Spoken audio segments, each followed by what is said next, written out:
అందరికీ వందనాలు. మరొకసారి ఈ వీడియో ద్వారా మిమ్మల్ని కలుసుకునే అవకాశాన్ని ఇచ్చిన దేవునికి వందనాలు తెలియజేస్తున్నాను. ప్రార్థన చేసుకుని మనం వాక్యాన్ని విందాం. ప్రార్థన చేసుకుందాం. పరలోకమందున మా ప్రియ తండ్రి, నాయన మీ ఘనమైన మీ పరిశుద్ధమైన నామానికి వేలాది వందనాలు కృతజ్ఞతలు చెల్లిస్తున్నాను తండ్రి. ఆయుష్ని ఆరోగ్యాన్ని దయచేసి సజీవ లెక్కలో ఉంచారు, మీకు వందనాలు. మా సహోదరులందరితో కలిసి వాక్యాన్ని నాయన నేర్చుకుంటుండగా మీ యొక్క సహాయాన్ని దయచేయండి. వింటున్న ప్రతి వారి హృదయాన్ని నాయన మీరు దీవించి నాయన ఆ విన్న వాక్యాన్ని భద్రపరుచుకునేలాగా దాని ప్రకారం బ్రతకడానికి నిర్ణయం తీసుకునేలాగా సహాయాన్ని దయచేయండి. అదేవిధంగా వాక్యాన్ని వివరిస్తున్న నన్ను నాయన దీవించి నాయన లేఖన భాగాన్ని నాయన స్పష్టంగా అర్థమయ్యేటట్లు చెప్పే జ్ఞానాన్ని దయచేయండి. నేను కాదు తండ్రి, మీరే మీ ఆత్మ ద్వారా మాట్లాడమని వింటున్న ప్రతి ఒక్కరు కూడా దీవెనలు పొందులాగిన ఈ కార్యక్రమాన్ని జరిగించమని వేడుకుంటూ మీరే ఈ కార్యక్రమం ద్వారా ఘనతను మహిమను పొందుకోమని ఈ చిన్న ప్రార్థన ప్రభువైన యేసుక్రీస్తు వారి పరిశుద్ధమైన నామంలో మిక్కిలి వినయపూర్వకంగా అడిగి వేడుకుంటున్నాం తండ్రి, ఆమేన్. మనం ఒక చక్కని అంశాన్ని ప్రారంభించుకున్నాం. విశ్వాసము అనే అంశాన్ని మనం ప్రారంభించాం. అయితే మన మూలమైన వాక్య భాగాన్ని నేను మరొకసారి చదివి ఈ కార్యక్రమాన్ని ప్రారంభిస్తాను. రోమీలకు పౌలు రాసిన పత్రిక 10వ అధ్యాయము 17వ వచనాన్ని మనం చదువుకొని ఈ కార్యక్రమాన్ని ప్రారంభించుకుందాం. కాగా వినుట వలన విశ్వాసం కలుగును, వినుట క్రీస్తును గూర్చిన మాట వలన కలుగును. యాక్చువల్గా నా పాఠ్య భాగం వినుట అనే విషయాన్ని నేను మీకు చెప్పాలి అనేది నా ఉద్దేశం. అయితే విశ్వాసం వలన నిన్నటి దినాన్న ఎన్ని ఆశీర్వాదాలు వస్తాయి అనే విషయాన్ని నిన్న మనం చర్చించాం. పాప క్షమాపణ, రక్షణ, దేవుడు మన ప్రార్థన ఆలకించడం, విశ్వాసాన్ని మనం కాపాడుకున్నట్లయితే క్రీస్తు ఎదుట మెప్పు, ఘనత మరియు నీతి కిరీటము, అదేవిధంగా సమాధానము, సమస్తమైన ఆనందము కలుగుతుంది అని చెప్పి అనేకమైన విషయాల్ని మనం నిన్నటి దినాన్న మన పాఠ్య భాగంలో చర్చించుకున్నాం. హెబ్రీయులకు రాయబడిన పత్రిక 11వ అధ్యాయం 6వ వచనం చూసినట్లయితే విశ్వాసం లేకుండా ఏ ఒక్కడు కూడా దేవుడికి ఇష్టమైనట అసాధ్యము అని చెప్పబడింది. కాబట్టి విశ్వాసం లేకుండా మనము మన క్రైస్తవ జీవితాన్ని మనం కొనసాగించలేము, లేకపోతే విశ్వాస జీవితంలో మనం అనుకున్నది సాధించలేము అనే విషయాన్ని మనందరూ గ్రహించాలనేది నా కోరిక. అయితే విశ్వాసం వల్ల ఇన్ని ఆశీర్వాదాలు ఉంటుండగా విశ్వాసం లేకుండా, లేకపోతే విశ్వాసాన్ని గురించి తెలుసుకోకుండా నువ్వు ఇంకా దూరంగా ఉంటున్నావేమిటి? అలా దూరంగా ఉన్నప్పుడు నువ్వు వివేకం లేనివాడు అవుతావు. గమనించండి, ఏదైనా ఒక లాభాన్ని భూమి మీద మనం పొందుకునే అవకాశం ఉన్నప్పుడు దాన్ని పొందుకోకుండా ఇంటి దగ్గర కూర్చున్నప్పుడు మనల్ని అందరూ కూడా ఏమంటారు అంటే వివేకం లేనివాడిగా మనం చూస్తారు, ఆలోచన లేనివాడిగా మనం జమ కడతారు.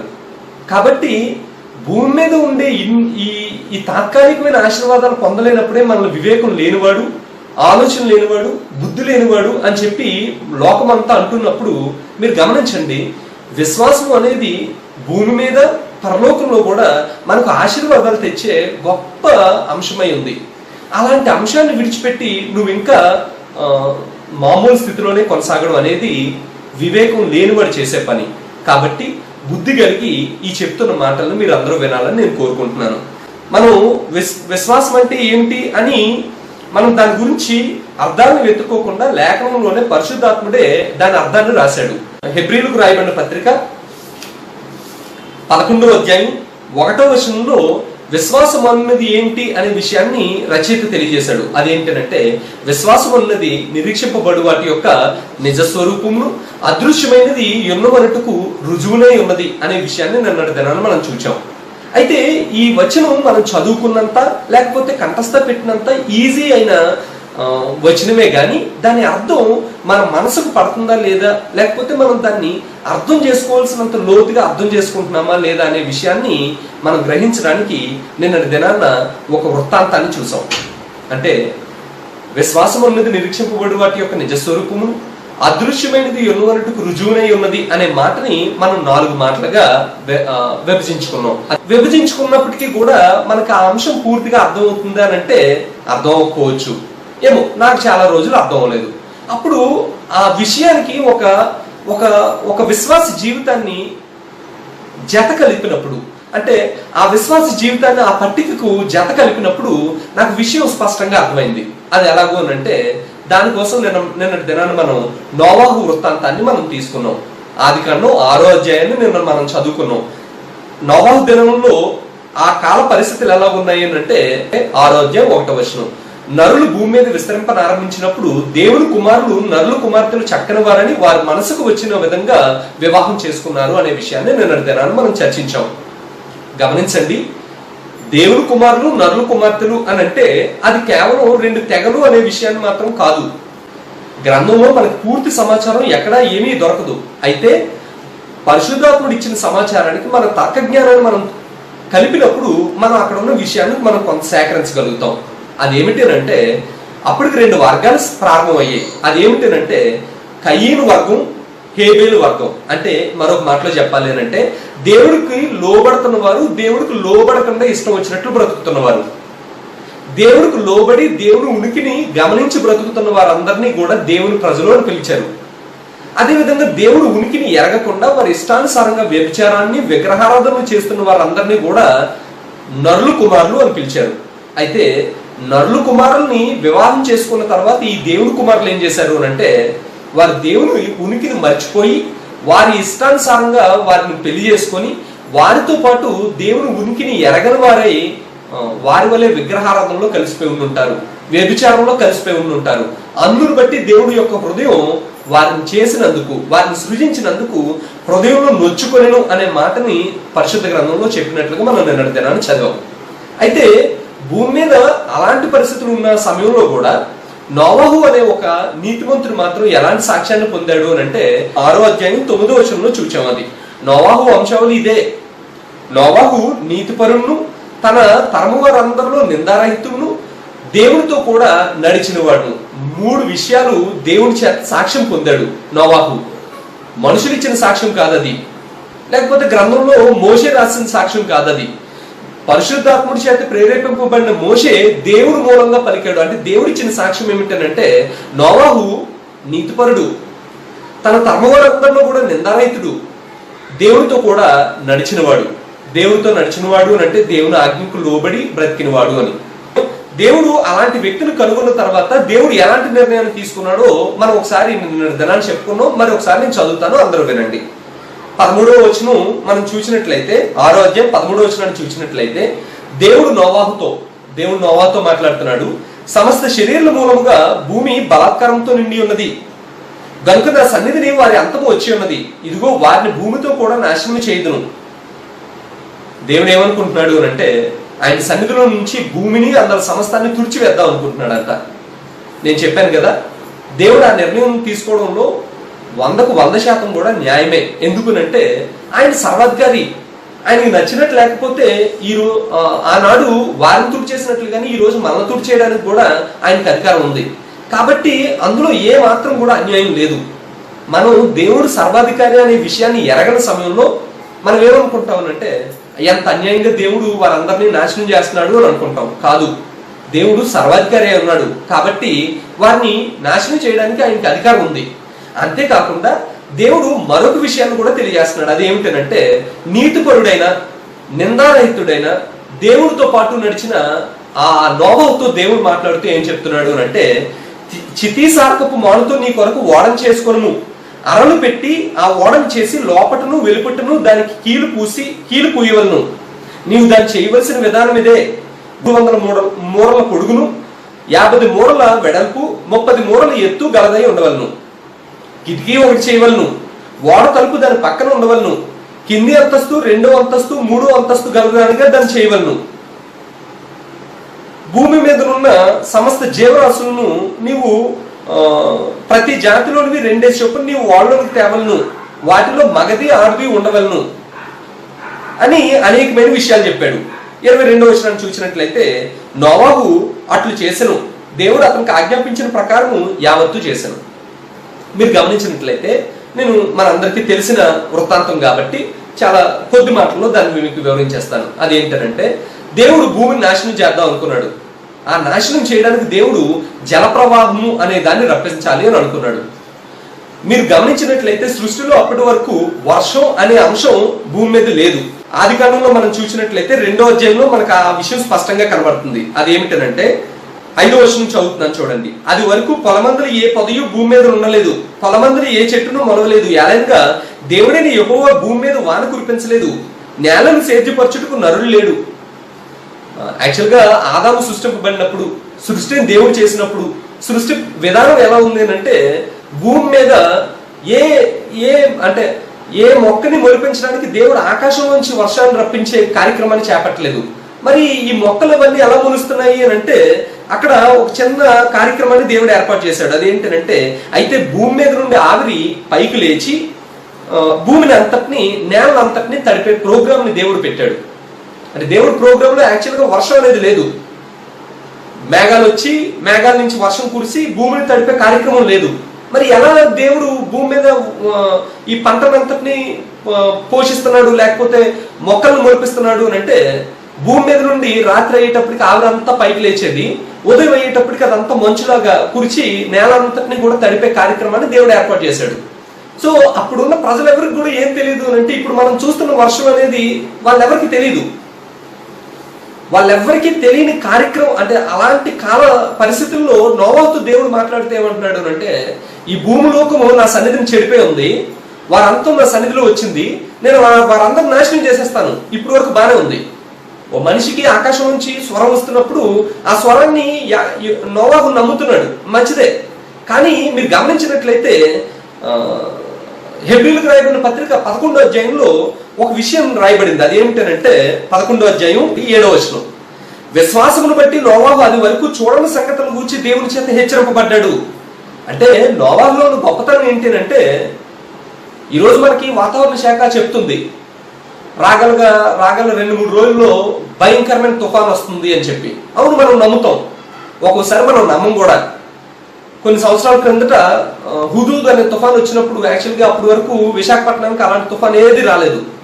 అందును బట్టి చాలా మంది తుఫాన్ వస్తుందనే వాతావరణ హెచ్చరికని ఇలాంటివి మేము ఎన్నిసార్లు వెళ్ళలేదు అని అనుకుని విడిచిపెట్టేశారు. అయినప్పటికీ కూడా కొంతమంది జాగ్రత్త పడ్డారు. ఎందుకనంటే విశాఖపట్నానికి రాకపోయినప్పటికీ కూడా అనేకమైన చోట్ల తుఫాను అనేది వారు చూశారు, వారు దాని గురించిన సమాచారాన్ని విన్నారు, అది తెలుసుకున్నారు. కాబట్టి కొంతమంది జాగ్రత్త పడ్డారు. కానీ నోవాహు పరిస్థితి మనలాంటి పరిస్థితి కాదు. అసలు ఆకాశం నుంచి నీళ్లు పడడం అనేది, అంటే వర్షం కురియడం అనేది, అది వరకు చూడని సంగతిని గురించి అతను హెచ్చరింపబడ్డాడు. మీరు గమనించండి, ఆకాశం నుంచి మనకి కూడా ఒకటి రాయబడింది ఏంటంటే, ఆకాశం నుంచి అగ్ని కురుస్తుంది అని. మనం ఎవరు నమ్మట్లేదు. ఎందుకనంటే అలాంటిది ఎప్పుడు మనం చూడలేదు కాబట్టి. కనీసం అంటే పిడుగులు పడ్డమైనా మనం చూసాం, కానీ వర్షం కురవడం అనే విషయాన్ని అసలు నోవాహు అది వరకు ఎప్పుడు చూడలేదు. ఆ చూడని విషయాన్ని గురించి అతనితో దేవుడు అంటే అతనికి దేవుడు హెచ్చరిస్తున్నాడు ఆ విషయాన్ని బట్టి. అయితే ఇప్పుడు నోవాహు జీవితాన్ని ఈ పట్టిక ద్వారా మనం చూద్దాం. నోవాహు జీవితంలో విశ్వాసం ఏంటి అని అంటే, దేవుడు నోవాహుకి ఒక ఆజ్ఞ ఇచ్చాడు. అదేంటంటే, నేను ఈ చెడిపోయిన మనుషులందరినీ కూడా జల ప్రవాహము అనే దాని ద్వారా నేను నాశనం చేద్దామని అనుకుంటున్నాను. భయంకరంగా వర్షం పడుతుంది, కాబట్టి నీవు నీ కుటుంబం అందులోంచి రక్షింపబడాలి అని అంటే నీ కోసం ఒక ఓడను తయారు చేసుకో అని చెప్పాడు. గమనించండి, నోవాహు నీతిపరుడు, నిందారహితుడు, దేవుడితో కూడా నడిచినవాడు, దేవుడికి భయభక్తులు కలిగి ఉన్నాడు. అయినంత అంటే దాన్ని బట్టి దేవుడు అతనితో మాట్లాడుతున్నాడు. అంతే తప్ప ఓడ చేసుకో, ఖచ్చితంగా నువ్వు చేసుకొని తీరాలి అని చెప్పి దేవుడు అతను బలవంతం ఏం చేయట్లేదు. జస్ట్ దేవుడు ఏం చెప్తాడు అంటే, వర్తమానం తెలియజేస్తాడు.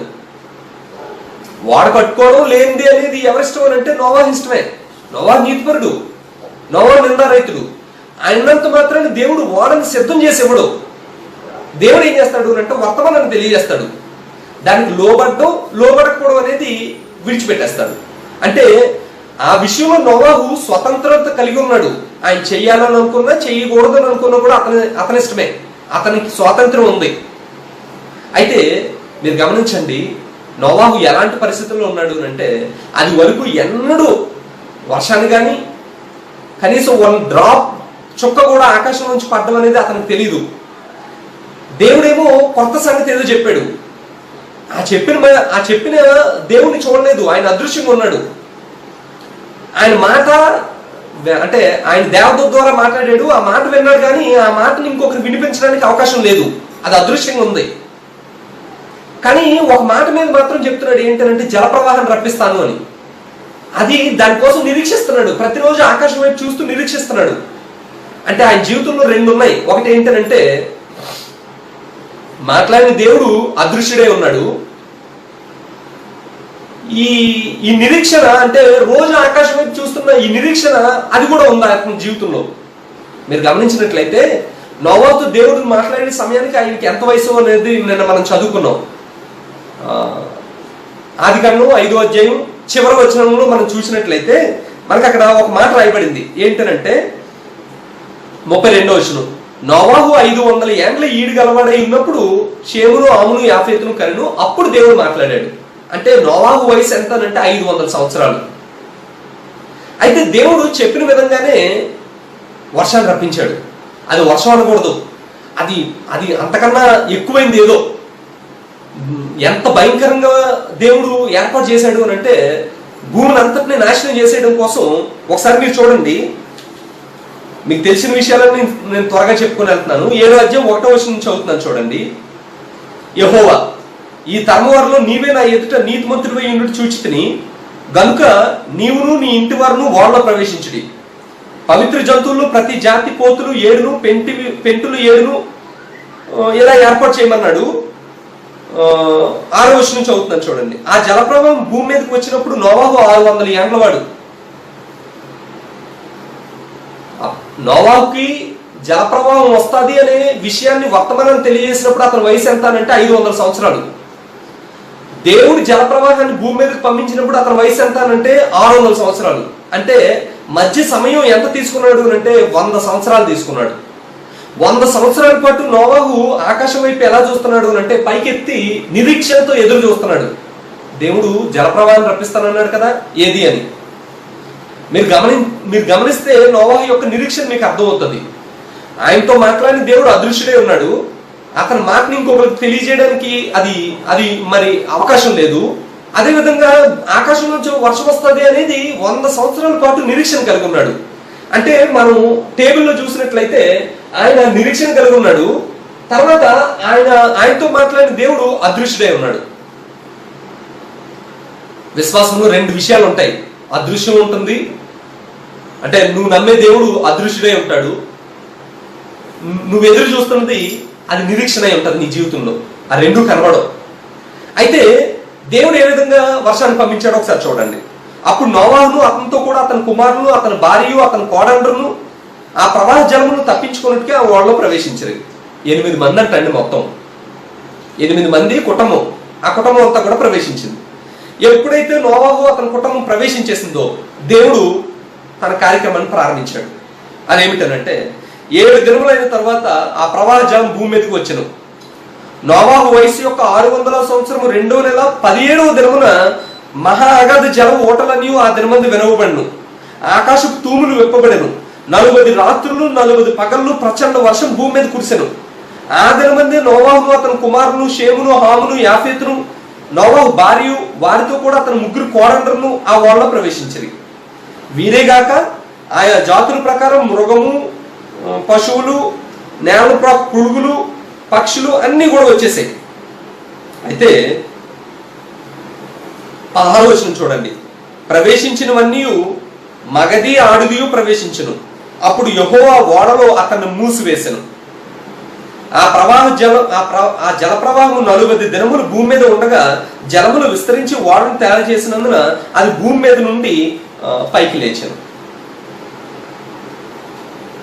భూమి మీదకి దేవుడు ఆకాశపు తూములు నింపాడంటండి. అది ఎలా ఉంటుందో మన అందరికీ తెలీదు. మనం కేవలం కొన్ని రోజుల పాటు వర్షం తుఫాన్ లాగా రావడం మనకు తెలుసు. అయితే ఆకాశపు డోర్స్ విప్పేశాడంటండి మొత్తం అంతా కూడా. అంతేకాకుండా భూమిలోంచి కూడా అగాధ జలాన్ని విప్పాడంటండి. అంటే మనం కొంత లోతుకు తవ్వితే నీటిలోంచి జల బయటపడుతుంది. కానీ దేవుడు ఆ రోజు జలాలన్నిటికీ కూడా సెలవిచ్చేశాడు.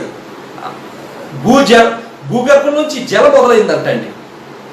ఆకాశం నుంచేమో తూములు విప్పబడి మొత్తం క్లోజ్ అయిపోయిందంటండి. మొత్తం కూడా 40 రోజులు 40 పగళ్ళు రాత్రులు ఎడతెరిపి లేకుండా వర్షం పడిందంటండి.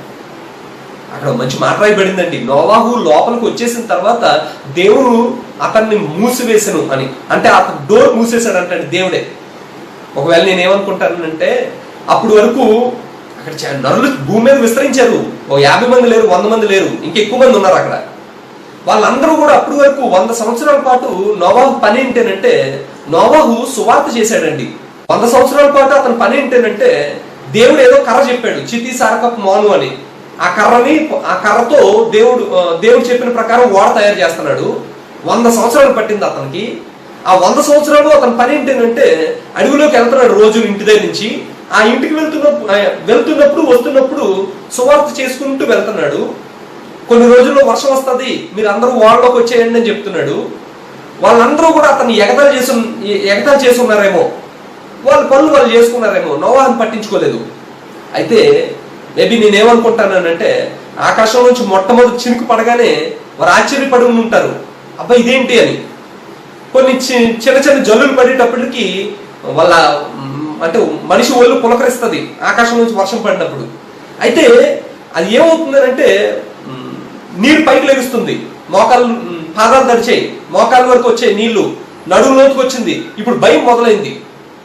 మేబీ నేనైతే ఏం చేస్తానంటే ఓడ దగ్గరికి వెళ్ళి తలుపు తీయమంటాను. నోవాహు తలుపు తీ, దేవుడు చెప్పింది నిజమే, నువ్వు ఇన్ని రోజులు సువార్త ప్రకటించింది నిజమే, నేనే నమ్మలేదు. అయితే ఒకవేళ నేను అలాంటి తలుపు కొట్టేవాడిని అయితే నోవాహు ఏం చెప్తున్నాడు అంటే తలుపు తీసే అధికారం నాకు లేదు. ఎవరేసారంటండి తలుపు? దేవుడే వేసేసాడంటండి. దేవుడే అతను మూసివేశాను. సో ఒకవేళ నోవాహు జాలి కలిగినోడే తీద్దాం అనుకున్నా కూడా తీసే అవకాశం లేదు. దేవుడే తలుపు మూసేశాడంట. మొత్తం అంటే ఈ ఓడలో ఉన్న ఆ పక్షులు, జంతువులు, పురుగులు, ఈ వీటితో పాటు నోవాహు యొక్క కుటుంబంలో 8 మంది వీరు మాత్రమే బతికారండి. మిగతా ఏ ఒక్కరూ కూడా బ్రతికే అవకాశం లేకుండా దేవుడు చేసేసాడు. కొండలు మునిగిపోయేంత అంటే పర్వతాలు మునిగిపోయేంత వాటర్ని దేవుడు రిలీజ్ చేశాడండి. వీళ్ళ షిప్ దాని మీద నడుస్తుంది అంతే. అయితే నన్ను చాలా మంది చిన్నపిల్లలు అడుగుతుంటారు, అన్నయ్య అంత వర్షంలో అసలు ఆ నోవా చేసిన ఓడ నించుంటుందా అని. యాక్చువల్గా నించోదు. అంటే కేవలం అంత చిన్న పడవ దేవుడు రప్పించిన తుఫానికి నించోదు. కానీ దాన్ని కాపు కాసేవాడు ఎవరు అంటే దేవుడే. కాబట్టి ఆ ఓడలో సుమారు 1 సంవత్సరం పాటు నోవాహు ఓడలోనే ఉండిపోయాడు అంటాడు. నోవాహు 1 సంవత్సరం పాటు ఓడలోనే ఉండిపోయాడండి. మరి వాటికి తిండి ఎక్కడ, వాటికి ఆహారం ఎక్కడ, వీళ్ళు ఎలా ఉన్నారు అదంతా మనకు తెలీదు. మనం పరలోకానికి వెళ్ళిన తర్వాత దేవుడిని అడిగితేనే చెప్తాడు తప్ప మనకు ఆ విషయాలు తెలియవు. కానీ మనం ఈరోజు ఈ విషయాలన్నింటినీ పక్కన పెట్టి నోవాహు జీవితంలో విశ్వాసం ఎలా కలిగి ఉన్నాడో ఒకసారి చూద్దాం. హెబ్రీయులకు రాయబడిన పత్రికలో 11వ అధ్యాయంలో 6వ వచనంలో 7వ వచనంలో రాయబడిన మాట ఏమిటంటే విశ్వాసమును బట్టి నోవాహు అది వరకు చూడని సంగతుల గురించి దేవుని చేత హెచ్చరింపబడి భయభక్తులు గలవాడే తన ఇంటి వారి రక్షణ కొరకు ఒక ఓడను సిద్ధం చేసెను. అందువల్ల అతడు లోకం మీద నేరస్థాపన చేసి విశ్వాసమును బట్టి కలిగి నీతికి వారసుడైను. నీతికి వారసుడని అది వరకు చూడని సంగతులన్నింటినీ నమ్మాడు అంటాడు. అతని జీవితంలో విశ్వాసం ఎలా ఉంది అనే విషయాన్ని మనం ఒకసారి ఈ పట్టిక ద్వారా మనం చూద్దామండి. ఈ పట్టికలో మనం చూసినట్లయితే అతని జీవితంలో నిరీక్షణ ఉంది. అయితే నిరీక్షణకి నిజరూపం కూడా అతని జీవితంలో ఉంది. నిరీక్షణ ఏంటంటే జలప్రవాహం కోసం రోజు అతను ఆకాశం వైపు చూస్తున్నాడు, సువార్త ప్రకటిస్తున్నాడు. 100 సంవత్సరాల పాటు ఈ 100 సంవత్సరాలు అని అంటే మీరు ఒకసారి జస్ట్ మాటగా 100 సంవత్సరాలు అనేస్తామండి. 100 సంవత్సరాలు అంటే 3 తరాలు వచ్చేస్తాయండి. మనం పుట్టి మనం చచ్చిపోతాం. కాకపోతే అప్పుడు ఎక్కువ సంవత్సరాలు 1000 సంవత్సరాలు బతికేవారు కాబట్టి 100 సంవత్సరాలు అనేది వాళ్ళకి లైఫ్ స్పాన్ లో అదొక భాగం. కానీ ఈ 100 సంవత్సరాల పాటు ఏం చేస్తున్నాడు అంటే ఇంటి దగ్గర ఉంటున్నాడు, అడవికి వెళ్తున్నాడు, ఓడ తయారు చేస్తున్నాడు, ఖాళీ సమయంలోకి వచ్చి ఊర్లోకి వచ్చి మొత్తం అందరికి సువార్త చేస్తున్నాడు. అంటే ఈ జలప్రవాహం నిరీక్షణ అయితే దీనికి నిజ స్వరూపం ఏంటి అంటే నోవాహు ఓడ తయారు చేయడమే. దేవుడు ఏదో పంపిస్తాడంట్లే అని చెప్పి ఆ రోజుతో విడిచిపెట్టేయలేదు. ఆయన ఏం చేస్తున్నాడంటే దానికి ఓడ కడుతున్నాడు. ఆ ఓడ కడుతున్నప్పుడు ప్రతి ఒక్కరు అడుగుతున్నారు ఏంటంటే ఏంటి నీ ఓడ కట్టడం ఏంటి, ఇల్లు ఉంది కదా, నీకు ఏమైనా పిచ్చా, ఇక్కడికి వచ్చి వ్యవసాయం చేసుకోకుండా ఇది చేస్తున్నావు ఏంటి అని. దేవుడు వర్షం రప్పిస్తాడంట. అందుకోసం నేను నిరీక్షణ కలిగి ఉన్నాను. దానికి నిజ స్వరూపం ఏంటి అంటే ఇదిగో ఓడ కట్టడమే. అంటే అతని జీవితంలో నిరీక్షణకి నిజ స్వరూపం ఉంది. రెండోది ఏంటంటే అదృశ్యమైనవి ఉన్నవన్నట్టుకు రుజువు. అదృశ్యమైనది ఏంటంటే నోవాహు నీతిమంతుడై నిందారహితుడై దేవునితో కూడా నడిచేవాడు, దేవుని ఆజ్ఞకు లోబడుతున్నాడు. ఏ దేవుని ఏందైతే విశ్వాసం ఉంచాడో ఆ దేవుడు అదృశ్యుడై ఉన్నాడు. దేవుడే తన గ్రంథంలో స్వయంగా తనే చెప్పింది ఏంటంటే ఏ నరుడు దేవుని చూడనేరడు అని చెప్పేశాడు.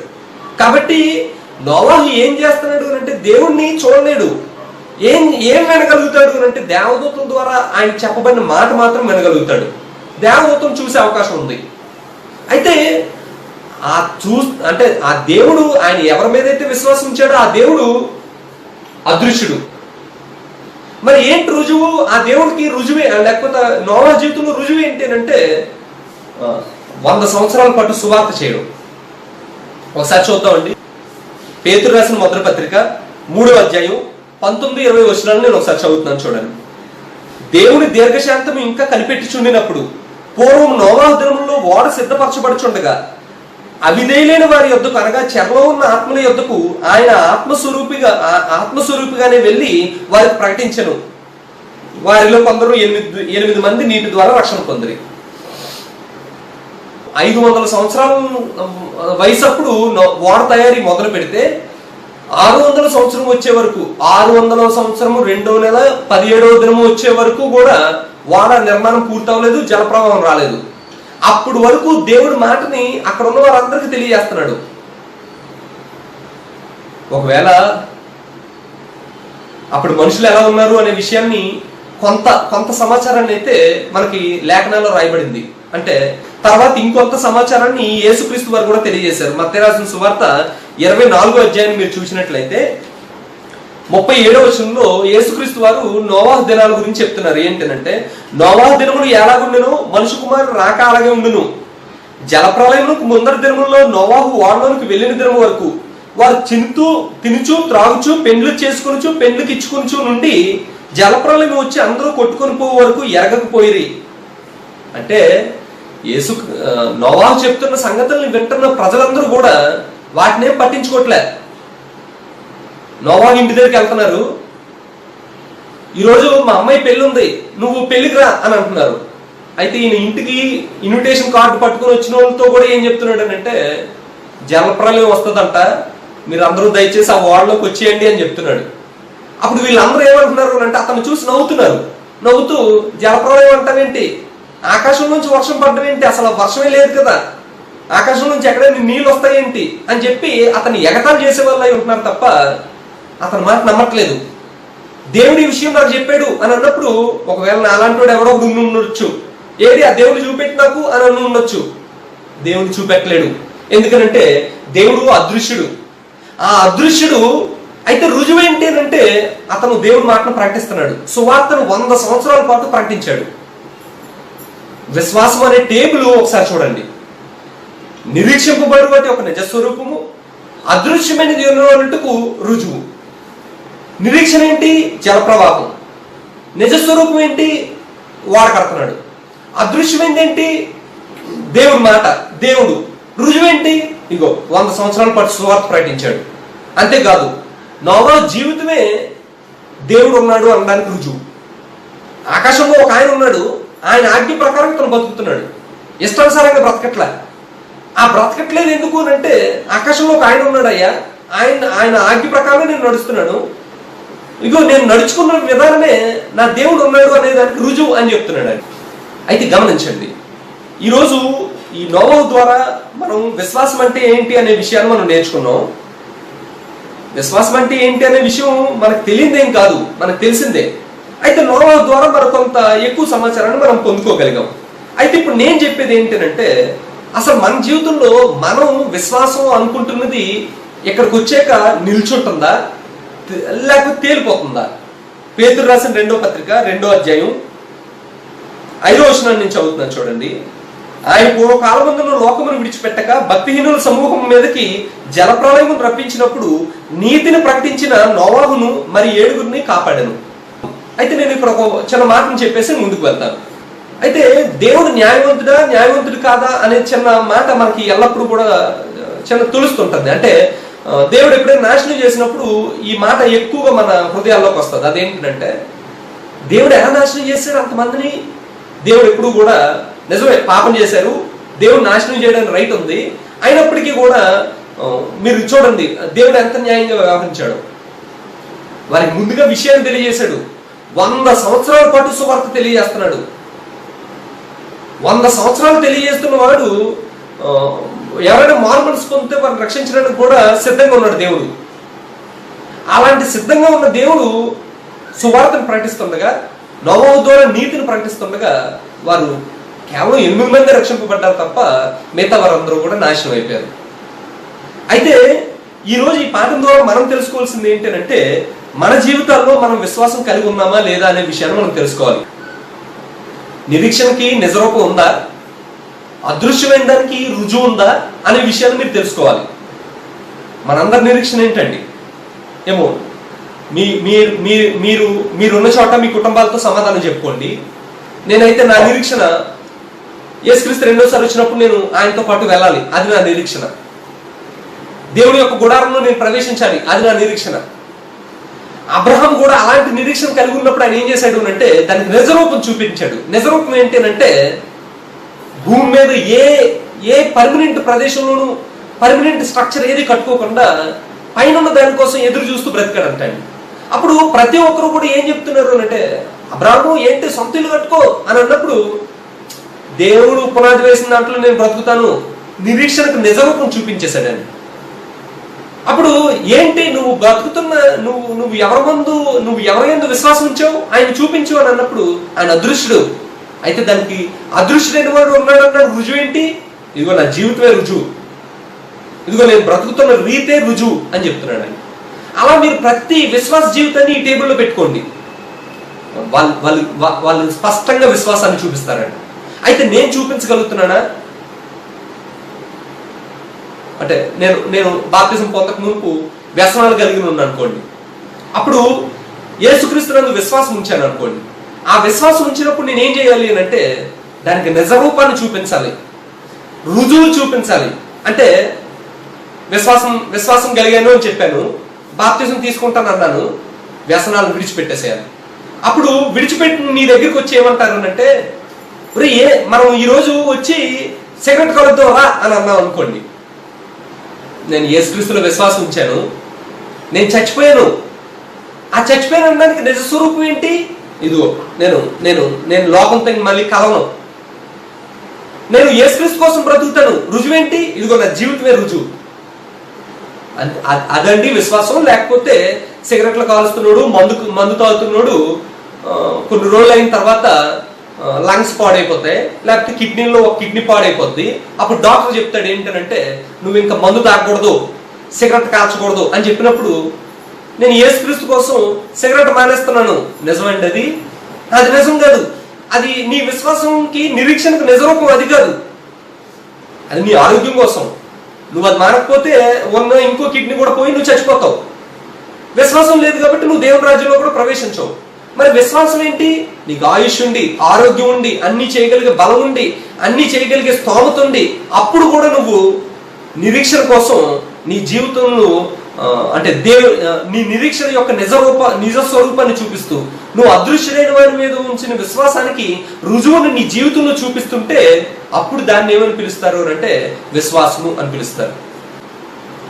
అది వరకు చూడని సంగతుల గురించి అతను విశ్వాసం కలిగి దేవుడు తనకి ఏదైతే చెప్తున్నాడో యావత్తు చేసను, అంటే దేవుడు చెప్పినదంతా యావత్తు చేశాడంట.